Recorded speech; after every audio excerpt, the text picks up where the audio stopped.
శ్రీరంగంలోని శ్రీ రంగనాథ స్వామి దేవాలయం తాయారమ్మవారి సన్నిధిలో ఈ చక్రశిల్పం ఉంది. దీన్నే మోక్ష మార్గం లేదా వైకుంఠ ద్వారం అని కూడా అంటారు.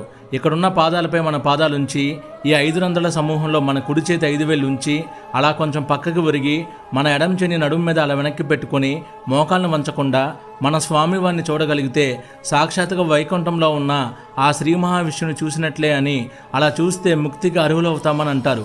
ఈ చక్రశిల్పంలో ఉన్న 5 రంధ్రాలు పంచభూతాలైన భూమి, నీరు, అగ్ని, గాలి, ఆకాశాన్ని సూచిస్తాయి.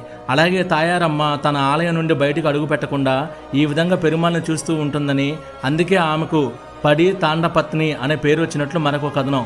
ఈ చక్రం యొక్క శిల్పకళను చూస్తే 8 రేకుల తామర పువ్వులతో కూడిన వృత్తంలో నేలపై 5 రంధ్రాలు ఉన్నాయి. ఇది ఒక వృత్తం మరియు చతురస్రంలో ఉంటుంది.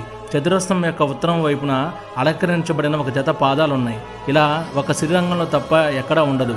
మీరు శ్రీరంగం వెళ్ళినప్పుడు తప్పకుండా ఈ చక్రశిల్పాన్ని దర్శించండి. ఓం నమో భగవతే వాసుదేవాయ.